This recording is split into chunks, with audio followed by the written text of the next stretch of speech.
OSIRIS-REx is NASA's first asteroid sample return mission.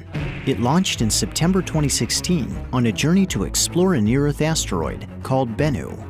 After arriving in 2018, OSIRIS-REx spent nearly 2 years orbiting Bennu, mapping and studying its rugged terrain before carrying out its primary science objective.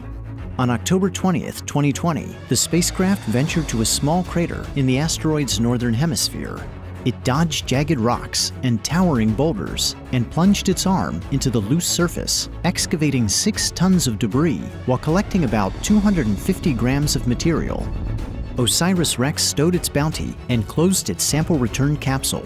It bid farewell to Bennu in May 2021, embarking on a 1.2 billion-mile cruise back to Earth.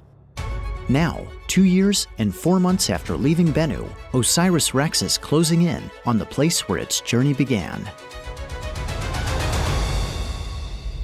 On September 24th, the spacecraft will approach to nearly 63,000 miles from Earth.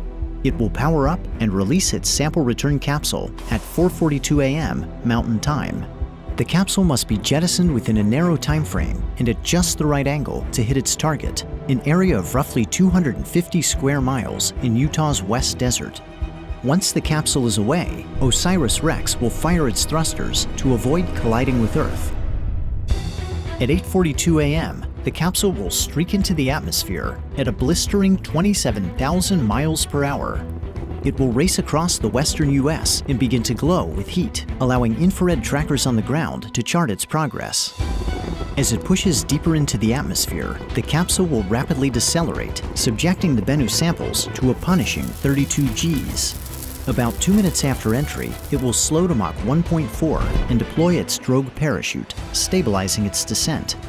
The capsule will enter special use airspace at 8:46 a.m., almost 10 miles above the Department of Defense Utah Test and Training Range. Radar stations will lock on and track it to within 30 feet of its landing site. At 8:50 a.m., the capsule will extract and deploy its main parachute 1 mile above the ground. It will make its final descent at a leisurely 11 miles per hour, like a marathon runner savoring a victory lap, before touching down in the desert soil at 8:55. After ground teams retrieve the capsule, the Bennu samples will be taken to NASA's Johnson Space Center in Houston, Texas. The sample canister will be opened in the Astromaterials Acquisition and Curation Facility, and the samples will be curated, distributed, and studied for decades to come. Having delivered its cargo, the OSIRIS-REx spacecraft will depart Earth, but its journey will not quite be finished. In a daring encore, the renamed OSIRIS-APEX will enter an elliptical orbit of the Sun, repeatedly passing within the orbit of Venus and pushing the limits of its thermal design. Beginning in 2029, it will chase down and investigate Apophis, a 1,200-foot stony asteroid destined to make an exceptionally close flyby of Earth. After 13 years in deep space, at the start of a new decade alone on a new world, the journey will continue. Thank you for watching my videos. For more videos, please subscribe my channel and like and share.